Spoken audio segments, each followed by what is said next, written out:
আল্লাহ বলেন আযানিয়াতু ওয়াযানি, জিনাকুর নারী, জিনাকুর পুরুষ। নারীর কথা আগে না পুরুষের কথা আগে? কারণ নারীর কথা আগে আইছে। আযানিয়াতু এটা কইল নারী, ওয়াযানি এটা কইল পুরুষ। কারণ নারীর থেকে বিচার শুরু হবে, কারণ সুযোগ তুই দিছস। তুই না কেন? তুই যদি ফোন রিসিভ করতে না, জীবনে তোর সাথে কথা কইতে লইলে হে ফোন দিতে তা হোক না ১০০০টা তুই দৌড়িচ্ছা কিতা কইলাম না? আর এও কি জাতের চালাকিয়া, যাতে করে মা বাপ শিক্ষিত তো বুঝতো না পারে তার লাইন কররা ব্যক্তি ফোন দিছে, যাতে মা বাপকে তথ্য না পারে, ঠের না পায়। এর লাগি তার প্রেমিকার মোবাইল নাম্বারে নাম লেখা দিছে ব্যাটারি লো। ব্যাটারি কিতা লো, ব্যাটারি লো লেখা দিছে তার প্রেমিকার নাম ব্যাটারি লো, যাতে তার মায় বুঝতো না পারে যে তার প্রেমিকায় ফোন দিছে। যেই হে বাথরুমে ঢুকছে আর সেই ফোন দিতেছে, আর বেটি মনে করছে যে কেউ ফোন দিছে, এখন বেটি তো মোবাইলও দেখি তৈরা দেখে ব্যাটারি লো। এখন বেটি সেরারে না গাইলিয়া মোবাইলটারে চার্জও দিছে, কারণ ব্যাটারি যেহেতু লো থেকে তো চার্জ দেওয়া লাগবো। বেটি কর সর্বনাশ, আমার সেরার মোবাইল থেকে ব্যাটারি চার্জ গেছে গা, চার্জ গেছে গা না বাটপারি করছে।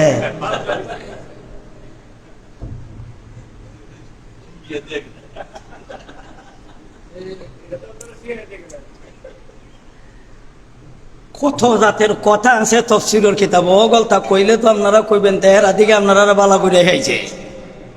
তাহলে আমরা দে শিখছি, আমরা দে জানছি, আমরা কয়দিন করছি?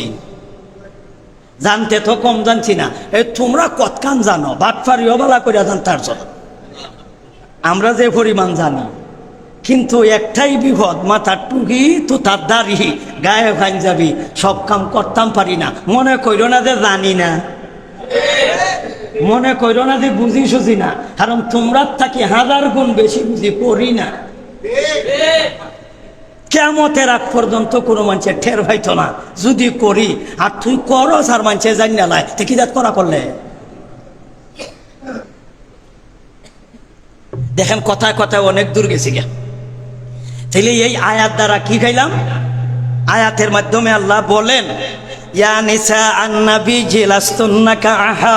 লাস্তুন্না কাআহাদিম মিনান নিসা ইন তাকাইতুন্না ফালা তাখদানা বিল কওলি ফায়াতমা আল্লাযী ফি কলবিহি মারাদুম ওয়া কুলনা কাওলাম মারুফা।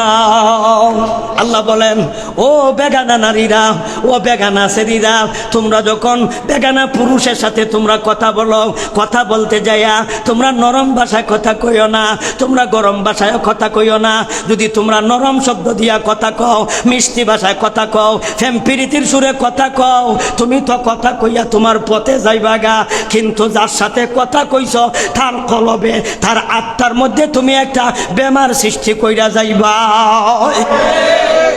কলবের মধ্যে একটা বেমার সৃষ্টি হইব।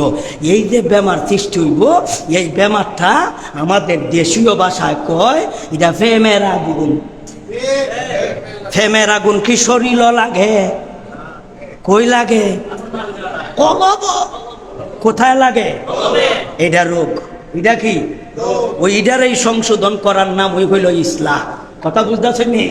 এই ইসলাহের দরকার। কি সংশোধন? কি সংশোধন? কোথা থেকে সংশোধন? কিভাবে সংশোধন? এটার নাম হইল ইসলাহ। এই 4 নম্বর দায়িত্ব হলো নবীজির, ইসলাহে নফস, আত্মাটাকে শুদ্ধ করা। সেই রে কথা কইছে, তুই কান ব্যবহার করছস, কিতা ব্যবহার করছস? তাইলে হৃদয় মুখ ব্যবহার করছে, তোর কান ব্যবহার হইছে। হৃদয় মুখ দিয়ে কথা কইছে, তুই কান দিয়ে শুনছস। তাইলে কান দিয়ে শুনলে করে নষ্ট হইছে কোন জিনিস? এই গোস্তের টুকরা। তাইলে কাম করছস চোখ দিয়া, কাম করছস মুখ দিয়া, কাম করছস কান দিয়া, কাম করছস হাত দিয়া, কাম করছস ঠ্যাং দিয়া, কাম করছস লজ্জাস্থান দিয়া, নষ্ট কইরা লাইছস তোর আত্মাটা।